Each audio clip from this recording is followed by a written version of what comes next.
So a big test for the president in Syria and in a region where many of his predecessors have been more than frustrated. Here to provide some help and insight as the president looks to go forward is Edward Djerejian. He's the former U.S. ambassador to Israel and Syria, now heads the Baker Institute at Rice University. Mr. Ambassador, grateful for your time today and your insights here. I want to start with the administration essentially saying, without using these words, their red line now is the use of chemical weapons. They say this could just be a one-off if Bashar al-Assad stops using chemical weapons. Is that possible, or has the United States now, if you will, bought in to the Syrian civil war?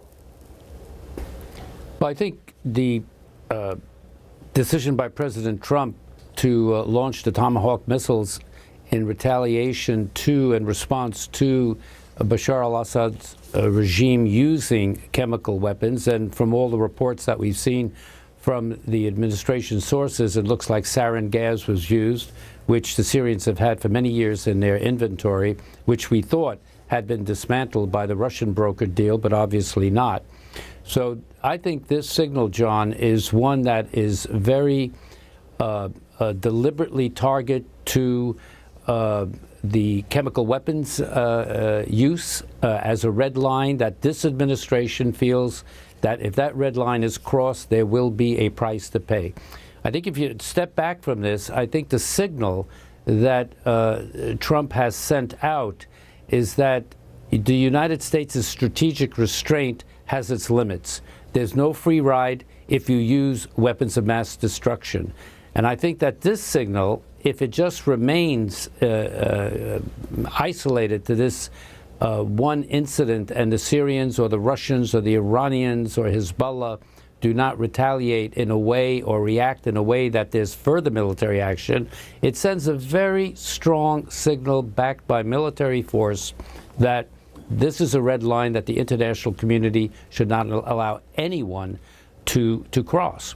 Well, you understand this regime better than most. I want to try to get at what was Assad's calculation in doing this. If the United States is correct, and it says its intelligence is overwhelming, that the regime launched this attack, what was Assad's calculation? And as you answer, I just want you to listen first to Senator Marco Rubio, Republican of Florida, one of the more hawkish voices in the United States Senate, who says essentially Assad's making a calculation now about our new president, President Trump, and what he will do next.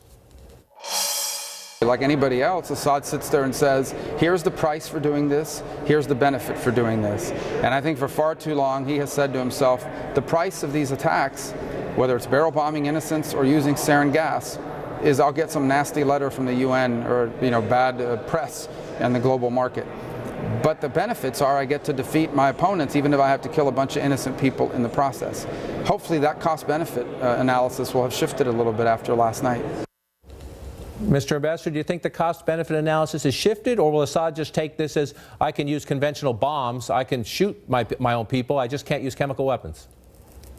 Well, Bashar al-Assad, and I met with him about 3 times, he's not a strategic thinker like his father was, Hafez al-Assad. He's tactically very clever. He's clung on to power, supported by the Russians, the Iranians, and Hezbollah, as I said. But fundamentally, I think he was listening very carefully to the Trump administration's statements of last week, in which he probably drew the conclusion that regime change and he himself is not a priority for the administration. And he probably then calculated that he could get away with these chemical weapons attacks against his opponents. So he miscalculated. It was a stupid decision on his part, frankly, because the administration did act militarily and has laid a marker down. So I think he miscalculated the administration, and he made a terrible miscalculation in having his Air Force use these chemical weapons. And I assume as he thinks about his next moves, the view of Moscow and Tehran will have a lot to do with what Bashar al-Assad feels he should do next. What do you think the conversation is in Moscow and Tehran today about the president's actions? Well, it's interesting. I believe that Putin has played a weak hand in the Middle East, a relatively weak hand, very skillfully, and we have not played our hand as skillfully as we could have, given who we are and our diplomatic and our military capabilities. And I'm talking about the last few years. Up to the present incident. But the Russians and the Iranians own this problem because they are staunch supporters of Bashar al-Assad's regime. That takes on consequences, and they must not be too comfortable with the person that they are supporting because of his actions that are putting them in a very difficult spot. Because this use of chemical weapons, the very staunch and decisive move by the Trump administration, has sent a signal to everybody that this administration's strategic restraint is limited, and chemical weapons is a line that should not be crossed. That now affects U.S.-Russian relations. It's very timely that Rex Tillerson, the Secretary of State, is going to be in Moscow next week. That is going to take on critical dimensions, that discussion.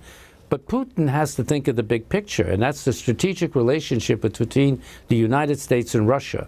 And Iran has to think very carefully of the person and the regime that it's supported so staunchly in Syria.